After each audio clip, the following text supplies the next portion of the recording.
Hi hello welcome to Kavya story world Aashiqui episode 60. అది నీ వ్యక్తిత్వం గొప్పతనం, కానీ మా నాన్నలో ఈ మార్పు కోసం మేము ఎన్నాళ్ళ నుండి ఎదురు చూస్తున్నామో నువ్వు ఊహించలేవు.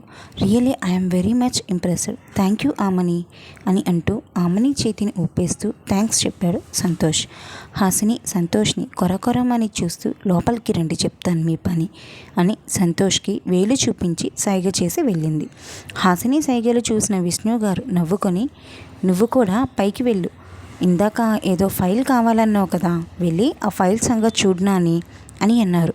సంతోష్ ఆ గదిలో నుండి బయటికి వెళ్తూ వాళ్ళ బాబాయ్కి మాత్రమే వినపడేలా, హాసిని సైగ చేయడం చూసే కదా బాబాయ్ నన్ను పైకి వెళ్ళమంటున్నావు అని అన్నాడు. ఎంతటి రాజైనా రాజమందిరం వరకే ఆజ్ఞలు వేయడం నాని, వెళ్ళు వెళ్ళు అని అన్నారు. సంతోష్కి మాత్రమే వినిపించేలా.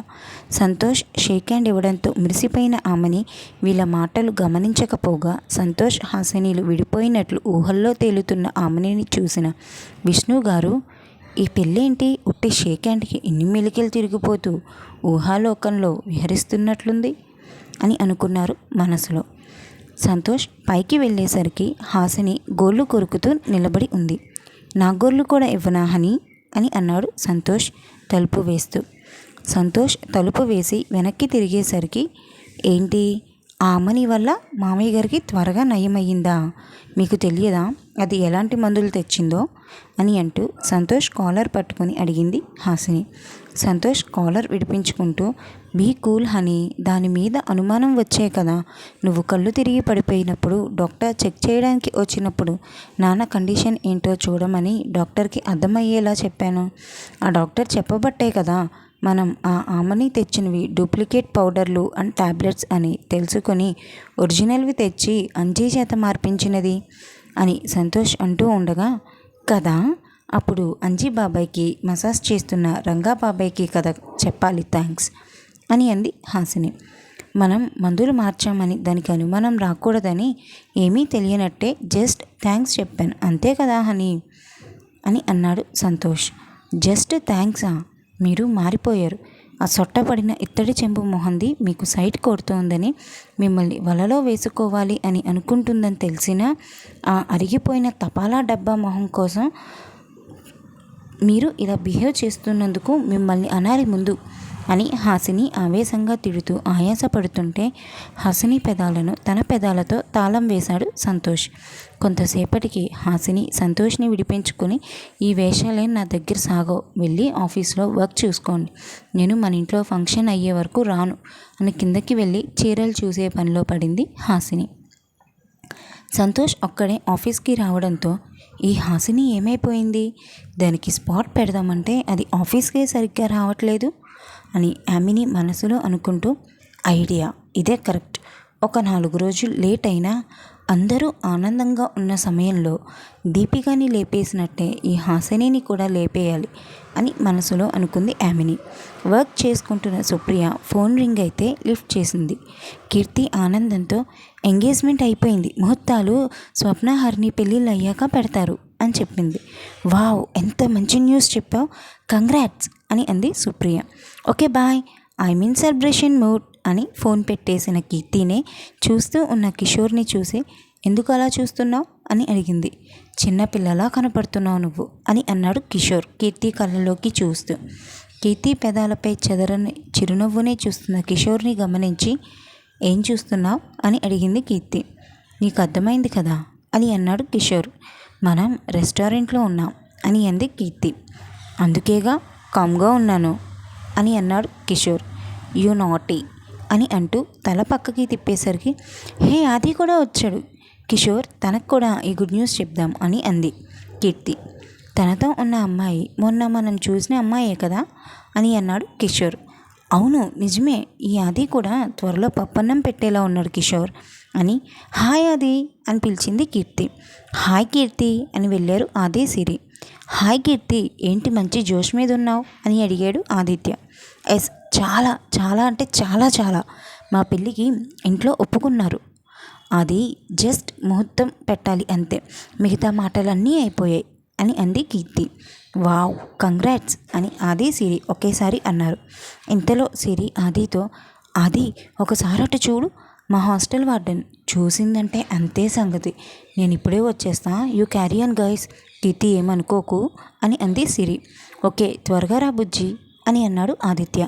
బుజ్జినా అన్నాడు కిషోర్. హా, ఆ రోజు మీ అందరికీ తన కళ్ళల్లో నా మీద ఇష్టం కనిపించిందన్నారుగా, అది నిజమే అని అన్నాడు ఆదిత్య. నేను చెప్పానా కిషోర్, అది కూడా పప్పన్నం పెడతాడు అని అంది కీర్తి. ఈలోపు మీ నాన్నగారు పెడతారు అని అంటూ చూసి మీ నాన్నగారు ఫోన్ చేస్తున్నారు, వద్దంటే ఆఫీస్ టైంలో రెస్టారెంట్కి తీసుకొచ్చావు అని అన్నాడు కిషోర్. దానికెందుకు బ్రో అంత టెన్షన్, రెస్టారెంట్లో ఉన్నారని చెప్పండి అని అన్నాడు ఆది. ఒక ప్రెస్టీజియస్ ప్రాజెక్ట్ ఒకటి హ్యాండిల్ చేయడానికి ఇంకొక కంపెనీతో డీల్ మాట్లాడాలి, వాళ్ళు రావడం లేట్ అవుతుందంటే కీర్తి మాట విని రెస్టారెంట్కి వచ్చాను. అంకుల్ ఏమో ప్రాజెక్ట్ కోసమని అడిగితే ఈ కీర్తి ఆఫీస్లోనే ఉన్నామని, వాళ్ళు ఇంకొక 5 minutesలో వస్తారట అని చెప్పింది అని అన్నాడు కిషోర్. దాందేముంది బ్రో, పక్కకెళ్ళి ప్రాజెక్ట్ను ఎలా డీల్ చేయాలి అనుకున్నావో అలానే డీల్ చేసినట్లుగా ప్రాజెక్ట్ గురించి అంకుల్కి చెప్పు, సింపుల్ అని అన్నాడు ఆది. తప్పు కదా అని అన్నాడు కిషోర్. ఏమీ కాదు, నేను చెప్తున్నాగా అని అంది కీర్తి. కిషోర్ వెళ్ళి ఫోన్ మాట్లాడడం, సిరి వాళ్ళ వార్డెన్ వెళ్ళిపోయిందని రావడం ఒకేసారి జరిగాయి. నలుగురు కాసేపు కబుర్లు చెప్పుకుని ఎవరి దారిన వారు పయనమయ్యారు.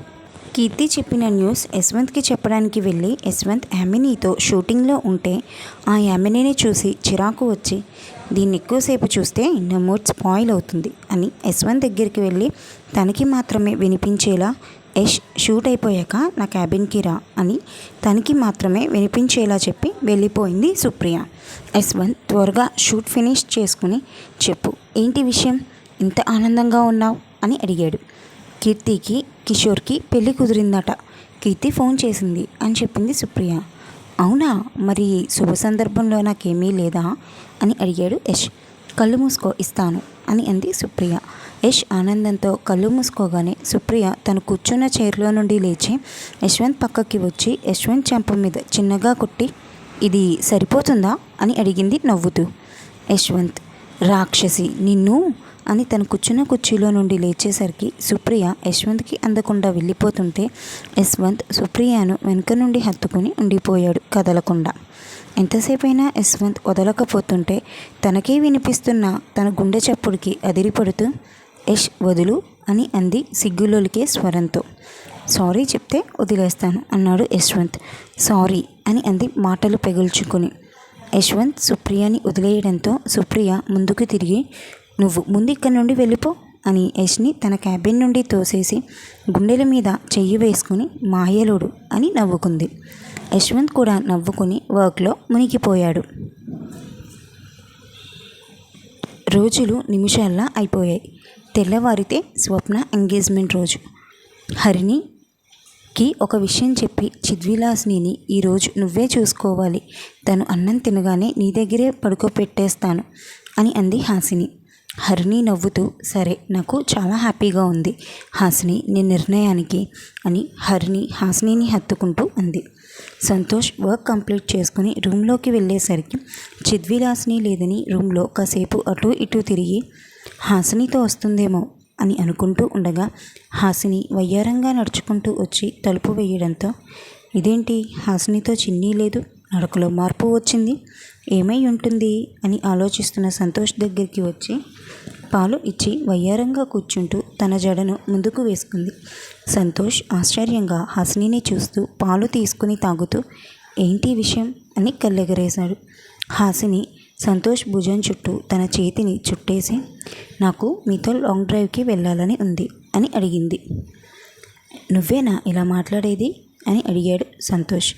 అదేంటి అలా అన్నారు అని అడిగింది హాసిని.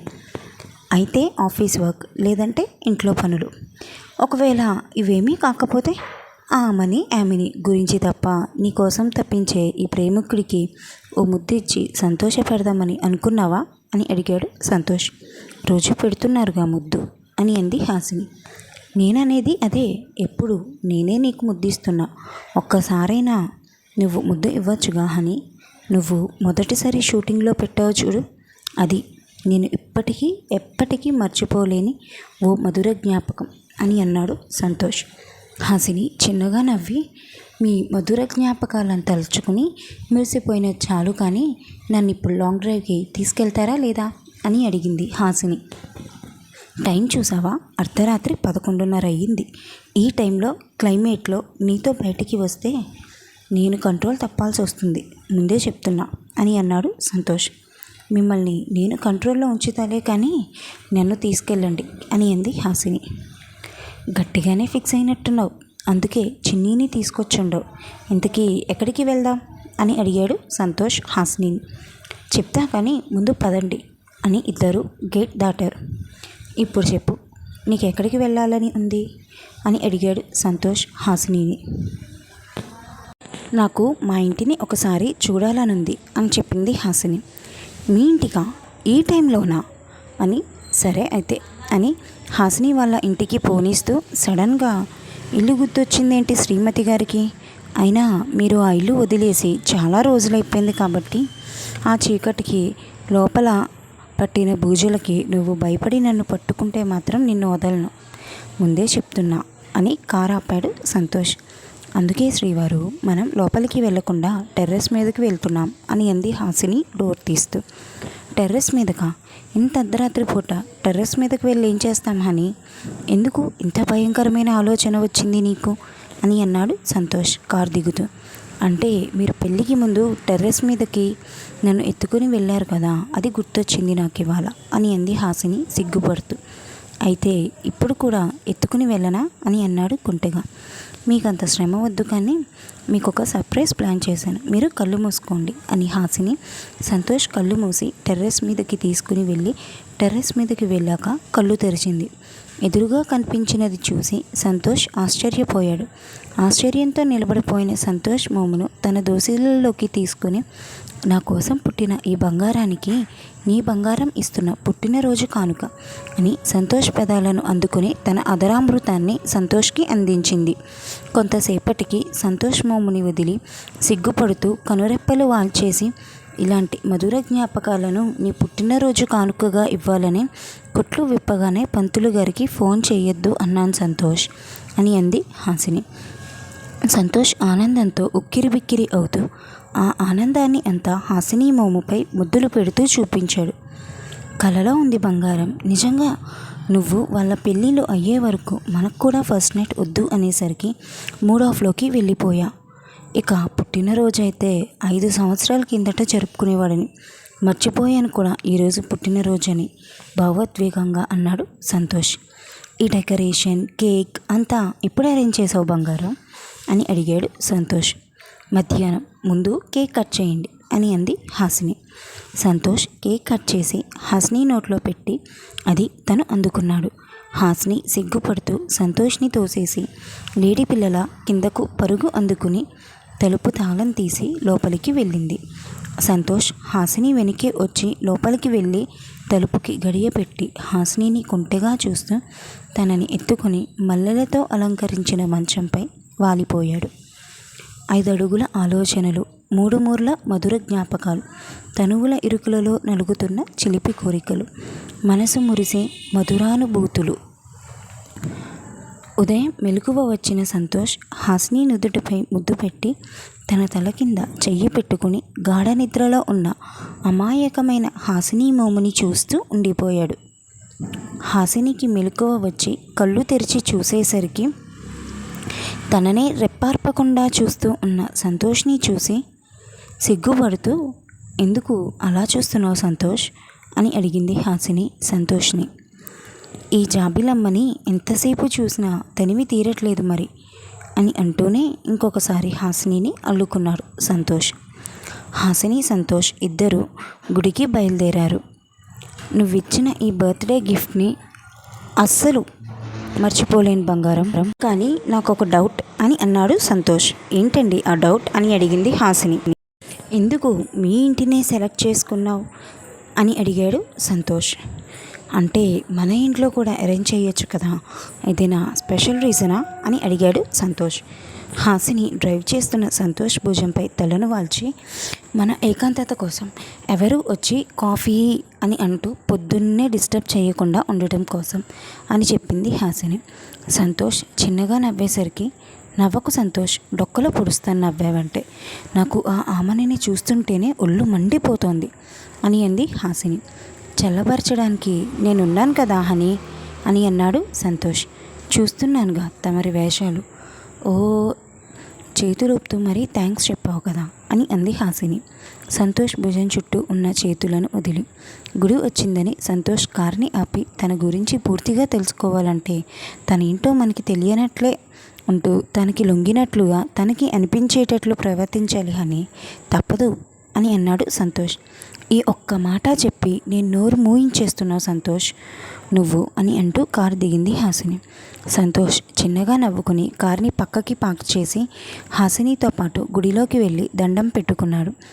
నేను అడగకుండానే నాకు వరాన్ని ప్రసాదించిన నువ్వు నా నుండి ఈ వరాన్ని లాక్కోకు స్వామి. నా కుటుంబం ఎప్పుడూ సంతోషంగా ఉండాలి. ఎవ్వరికీ ఏ హాని జరగకుండా చూడు తండ్రి. ఆ అమ్మని పీడ కూడా త్వరలో వదిలిపోయేలా చెయ్యి తండ్రి అని కోరుకుంటూ దండం పెట్టుకుంది హాసిని.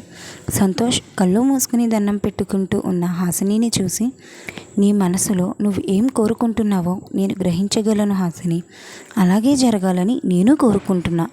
కానీ దేవుడు ముందే ఏం జరగాలన్నది రాసేసే ఉంటాడు కదా అని మనసులో అనుకుని హాసిని కళ్ళు తెరిచేసరికి చూపు తిప్పుకొని కుంకుమ పెట్టుకొని హాసిని నుదుటును కూడా కుంకుమ పెట్టాడు.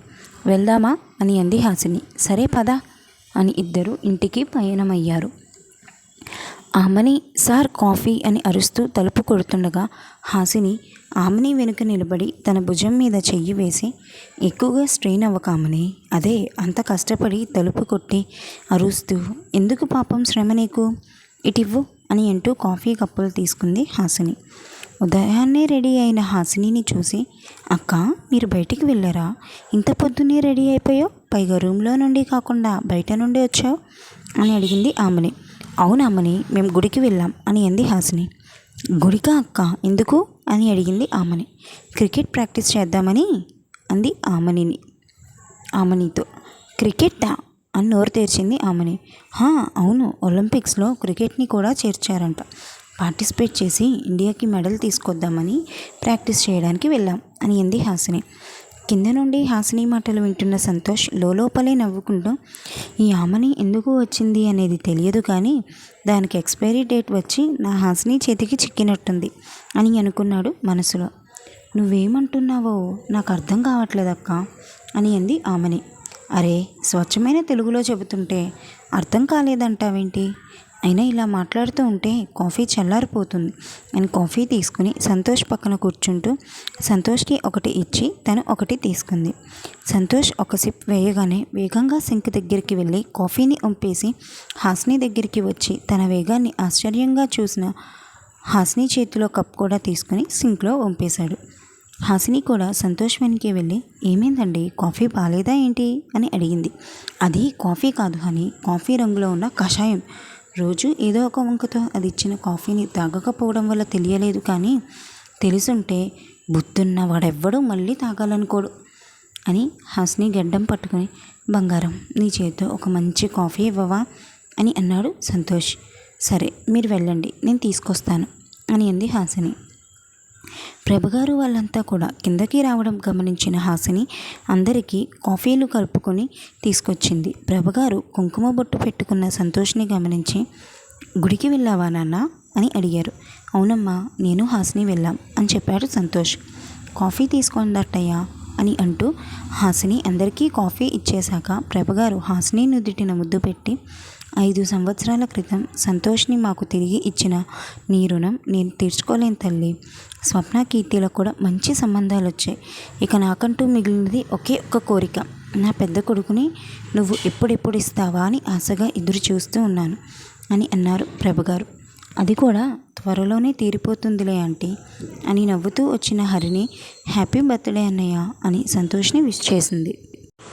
దీని కనుపు నేను పండనివ్వను కదా అని ఆమెని మనసులో అనుకుంటూ, సార్ మీ పుట్టినరోజా, హ్యాపీ బర్త్డే అని అంటూ సంతోష్ చేతిని ఊపేస్తుంటే హాసిని సంతోష్గా సీరియస్గా చూస్తూ ఉండడం గమనించి, థ్యాంక్ యూ వెరీ మచ్, ఇంకా ఊపితే చెయ్యి ఊడొచ్చేస్తుంది అని అన్నాడు సంతోష్. ఓహ్ సారీ సార్, ఎగ్జైట్మెంట్ అని అంది ఆమెని.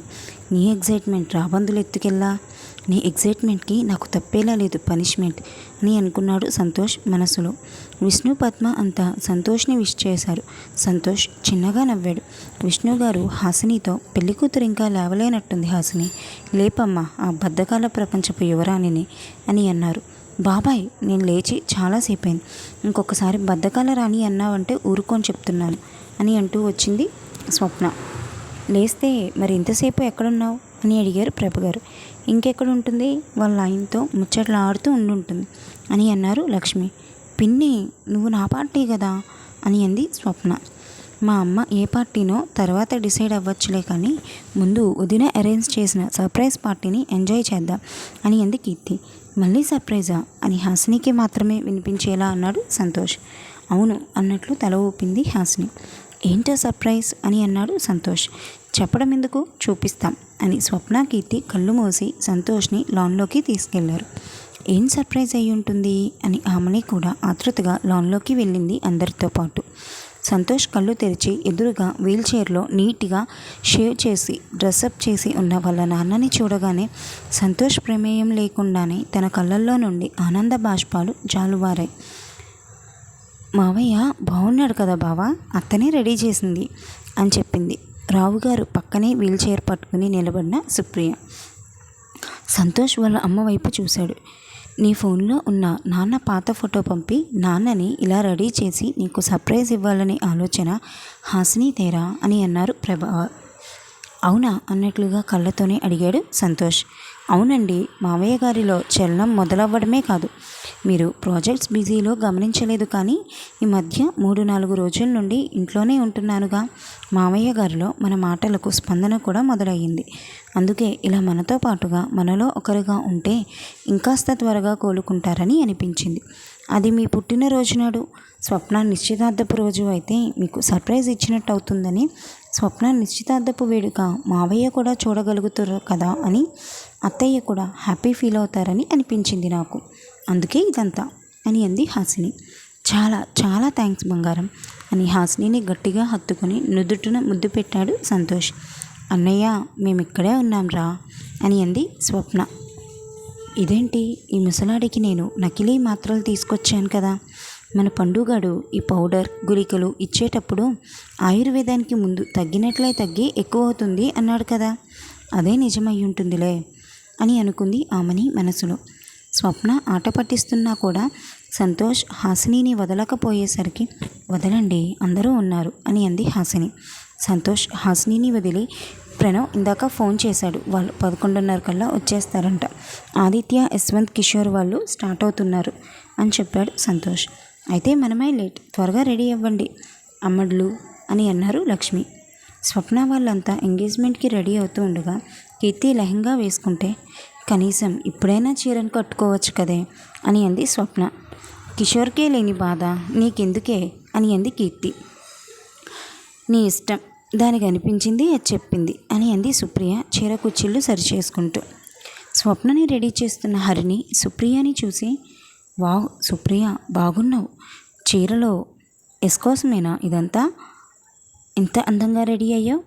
యష్ ఇలా చూశాడంటే ఇప్పుడే పెళ్లి చేసేసుకుంటానంటాడు అని అంది హరిణి. యశ్వంత్ సంగతేమో కానీ హర్ష చూస్తే ఖచ్చితంగా నీకు నిశ్చితార్థంలోనే తాళి కట్టేస్తాడు అని అంది కీర్తి. ఒకవేళ నీ కిషోర్ బాబు అలా నీకు సడన్గా షాక్ ఇస్తే ఏం చేస్తావు అని అడిగింది సుప్రియ. అలా ఇవ్వాలంటే ముందు ఇది అమ్మాయిలా కనపడాలి కదే అని అంది స్వప్న. నిన్ను వేసుకున్న మేకప్ చెరిగిపోతుంది, అసలే పెళ్లి కూతురువి అని ఊరుకుంటున్నా అని అంది కీర్తి. లేకపోతే ఏం చేస్తావు కీర్తి అని అంటూ వచ్చింది సిరి. హే సిరి, నువ్విక్కడ, అది కూడా వచ్చాడా అని అడిగింది కీర్తి. అవును, వద్దన్నా తనే తీసుకువచ్చాడు, నాకేమో నువ్వు తప్ప ఎవరూ తెలియదు, పైకి వెళ్ళు అని ఈ రూమ్లోకి పంపాడు అని చెప్పింది సిరి. అవునా, పోనీలే, అంతా మన వాళ్ళే, నువ్వు ఫ్రీగా ఉండొచ్చు అని అంది కీర్తి. ఎవరితేనా అని అడిగింది స్వప్న. ఆదిత్య ఫ్రెండ్ అంటే బెస్ట్ ఫ్రెండ్ అని గొంతు సవరించుకొని అంది. ఓహో అని అన్నారు అంతా ఒకేసారి. ఇంతలో రెడీ అయిపోయారా అంతా, ప్రణవ్ వాళ్ళు వచ్చేశారు అని అంటూ వచ్చింది హాసిని. నేను రెడీ వదినా, ఎలా ఉన్నాను చెప్పు అని లేచింది స్వప్న. సూపర్గా ఉన్నా స్వప్న అని అంది హాసిని. సిరిని చూసిన హాసిని, నువ్వు నువ్వు సిరి కదా అని అంది. అని తల ఊపింది సిరి. అది చెప్పాడు నీ గురించి అని అంది హాసిని. నీతో ఏమని చెప్పాడు హాసిని? ఆ రాస్కెల్ నాకేం చెప్పలేదు. ఏంటి మీ ఇద్దరి సంగతి అని అంటూ వచ్చింది పల్లవి. మేడం అది అని సిరి సాగదీస్తుంటే, మా అందరికీ అర్థమైందిలే, యు ఆర్ లక్కీ అని అంది కీర్తి. కరెక్ట్, అది చాలా చాలా మంచివాడు అని సిరితోటి చెప్పి, ఏంటి హాసిని ఇవాళ చాలా చాలా అందంగా కనిపిస్తున్నావు, ఏంటి ఏమైనా విశేషమా అని అడిగింది పల్లవి. మేము ఆ విశేషం కోసమే ఎదురు చూస్తున్నాం పల్లవి అని అంది కీర్తి. హాసిని సిగ్గుపడుతూ చిన్నగా నవ్వింది. నువ్వు అలా నవ్వకోదినా, ఈ క్షణం నాకు అబ్బాయిని అయి పుట్టి ఉంటే బాగుండు అనిపిస్తుంది. నా పరిస్థితి ఇలా ఉంటే మా అన్నయ్య పరిస్థితి అని కీర్తి అంటుంటే, హాసిని కీర్తి నెత్తి మీద చిన్నగా కొట్టి, ఊరుకో కీర్తి, నువ్వు మరీ ఆట పట్టిస్తున్నావు అని అంది. నిజం వదినా, నీకొకటి చెప్పనా, మా అందరికన్నా నువ్వే కత్తిలా ఉన్నావు. ఇవాళ ఏదో కొత్త కళ నీ మొహంలో తొనికిసలాడుతుంది అని అంది కీర్తి. హాసినిని పైనుండి కిందకి చూస్తూ బుగ్గ మీద వేలు పెట్టుకుని, అన్నయ్య లాంటి బంగారం హాసిని సొంతమైనప్పుడు ఇలాగే మెరిసిపోతుంది మరి అని అంది హరిణి. అన్నయ్య ఇప్పుడు వదిన సొంతం అవ్వడం ఏంటి, వాళ్ళ పెళ్ళి ఎప్పుడో అయ్యిందిగా అని అంది కీర్తి. పెళ్ళి మాత్రమే ఇప్పుడు అయ్యింది అని హరిణి మనసులో అనుకుని, అదే ఇవాళ అన్నయ్య పుట్టినరోజు కదా, అందుకే అన్నయ్య బెటర్ హాఫ్ మెరిసిపోతుంది అని అంది హరిణి. కరెక్ట్గా చెప్పావు హరిణి, హాసిని అక్క ఇవాళ నిజంగానే మెరిసిపోతుంది. ఆకాశంలో చుక్కలు, చీకట్లో మునుగురు పురుగులు మెరుస్తాయి కదా, అలా ఒక కొత్త కళ వచ్చేసింది అక్కలో. నా గెస్ కరెక్ట్ అయితే కాసేపటికి బావ ఏదో ఒక సాకుతో నీ కోసం వస్తాడు అని సుప్రియ అంటూ ఉండగా, హాసిని చిద్విని నీతోటే ఉండనివ్వు, నేను కొంచెం బిజీగా ఉన్నాను అని అంటూ వచ్చాడు సంతోష్.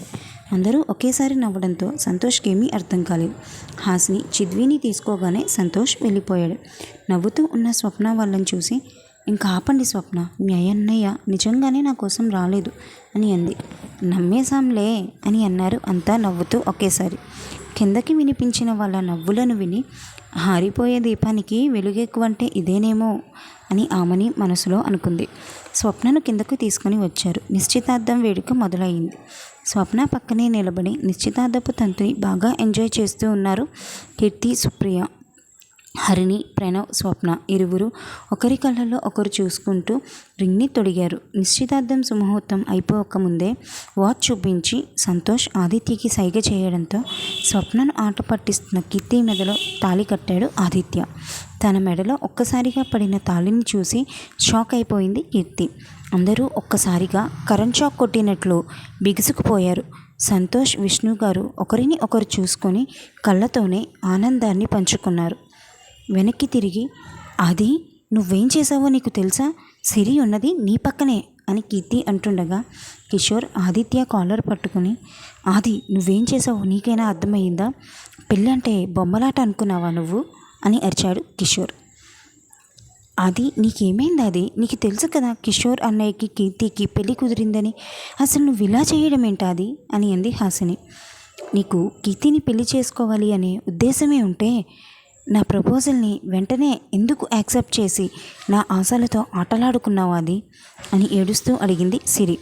చెప్పరా చెప్పు, నువ్వు ఆస్తి కోసమే కదా ఆ అమ్మాయిని మోసం చేసి నా కీర్తి మెడలో తాళి కడతా, అయినా నీకు యశ్వంత్ తన కంపెనీలో తన పదులు నీకు పార్ట్నర్షిప్నే ఇచ్చాడు కదరా, అయినా నీకు డబ్బు దాహం తీరలేదా అని మరింత గట్టిగా అరుస్తున్న కిషోర్ మాటలు పూర్తి కాకముందే కిషోర్ చెంప చెల్లుమనిపించింది కీర్తి. ఏం జరుగుతుంది అనేది ఎవ్వరికీ ఒక్క పట్టాన అర్థం కావడం లేదు. అందరూ శిలా విగ్రహాల్లో నిలబడిపోయారు. హాసిని సంతోష్తో అసలేం జరిగింది, ఎందుకు మా అన్నయ్యని కీర్తి కొట్టింది అని అడిగింది. నిజం తెలిస్తే నువ్వు కూడా వీడిని అసహ్యించుకుంటావు హాసిని అని అన్నాడు సంతోష్. ఏం నిజం అని అంది హాసిని. ఆ రోజు చిన్నిని కిడ్నాప్ చేయించింది యామినితో చేతులు కలిపి షూట్లో కార్ బ్రేక్స్ తీసేసి లారీని పంపింది కూడా వీడే అని అన్నాడు ఆదిత్య. అబద్ధం, ఇదంతా అబద్ధం, నేను నమ్మలేకపోతున్నాను అని అంది హాసిని. కీర్తి, నిజంగా నాకు ఈ ఆదిత్య ఏం మాట్లాడుతున్నాడో అర్థం కావట్లేదు. నేను నా చెల్లిని ఎందుకు చంపుతాను, పైగా ఆ రోగ్ యామినితో చేతులు కలపడం ఏంటి, నాన్ సెన్స్, మీరంతా ఎక్కడో ఏదో పొరపాటు పడుతున్నారు అని అన్నాడు కిషోర్. ఇంకా బుకాయించాలని చూడ కిషోర్ అని అన్నాడు యశ్వంత్. నేను నిజం చెప్తున్నా అని అంటున్న కిషోర్ చెంపను మళ్ళీ చెల్లుమనిపించింది కీర్తి.